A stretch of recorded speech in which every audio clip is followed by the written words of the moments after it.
Alright guys, welcome to the Michigan versus TCU prediction. In this video I'm going to be talking about some keys to Michigan victory over TCU, as well as some key matchups on both sides of the ball, and what I really think is going to happen at the end of the game. Now I'm an honest Michigan fan. I did not think we were going to beat Ohio State this year, and the team went out there and they put on a performance I really did not expect. J.J. McCarthy really showed out that game, and while some fans and the national media might say, well, J.J. threw to open receivers, that's true. I mean, they were open, but it's still a dimension of his game that we didn't see in prior games. Like Illinois, we were struggling to throw the ball, and I know Michigan fans are going to say, well, Illinois had some of the top corners, they had a better defense than Ohio State, and those things are true. But I believe Michigan beating Ohio State was the first step in reaching the college football playoff, obviously. But it was also a formula on how to beat teams that love to pass the ball. Now, I have a lot of respect for Ohio State.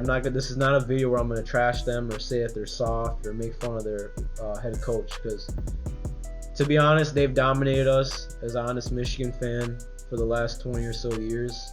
They've killed us almost every year. So I have nothing but respect for them.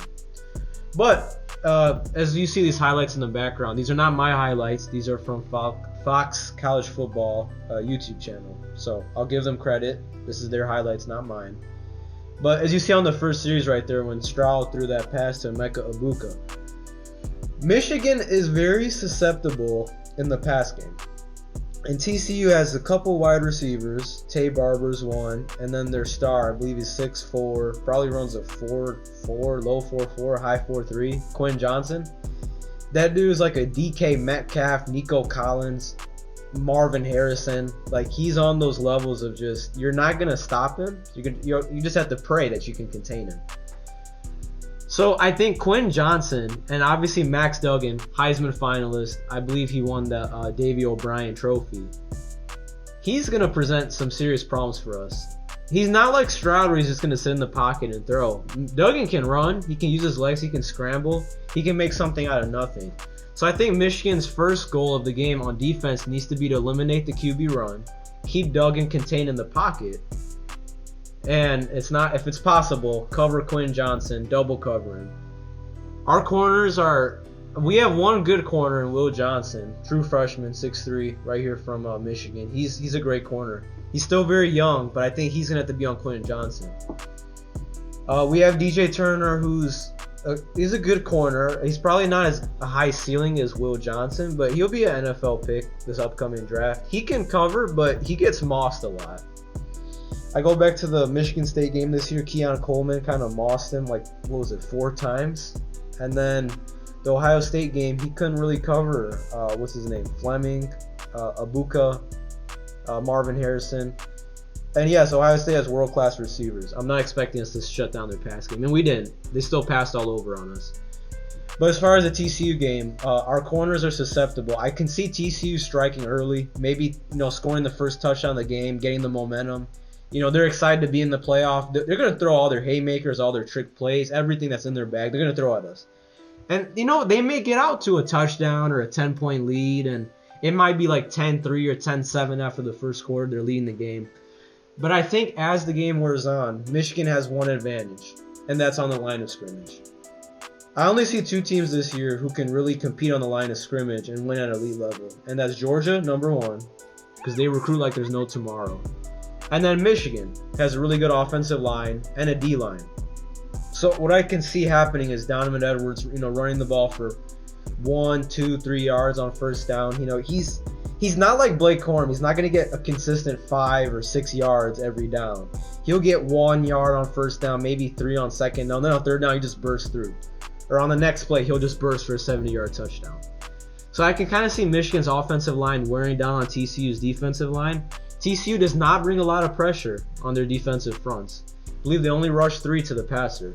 That's going to leave McCarthy a lot of time in the pocket.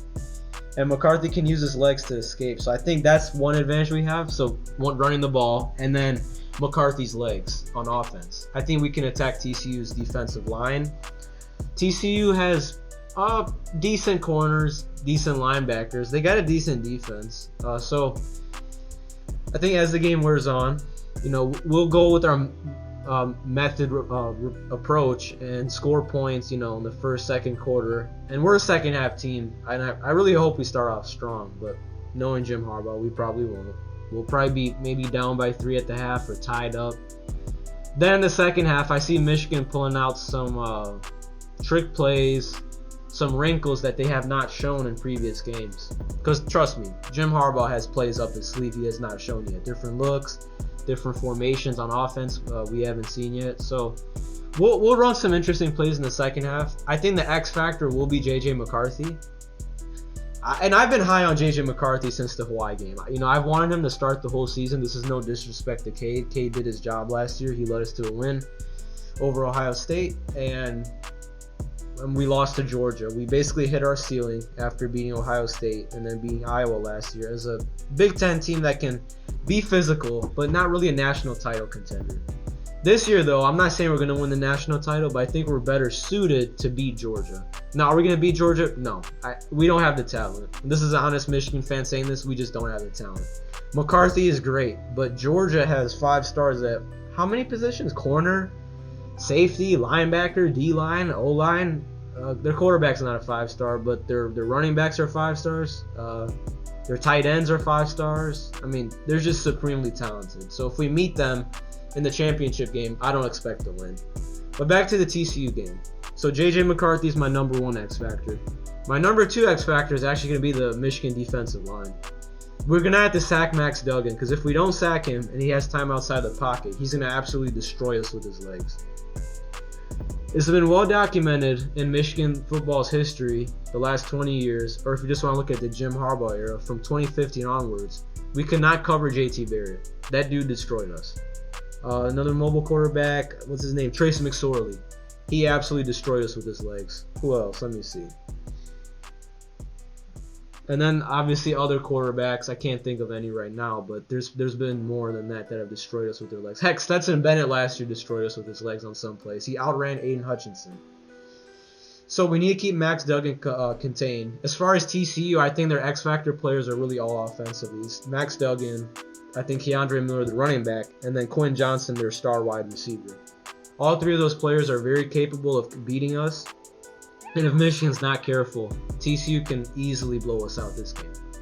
And that might sound crazy to a lot of Michigan fans, and maybe a lot of national media fans, but we should not be taking TCU lightly. They are still a very elite team, or a very great team, I should say, that can definitely threaten.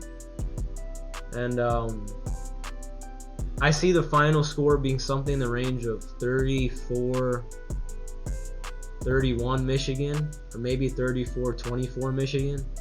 I don't think Michigan's going to score over 40. I do think TCU will score in bunches. But as the field condenses and TCU has a shorter field, we should be able to hold them to field goals. And hopefully, as long as Michigan scores touchdowns, we should be able to win that game.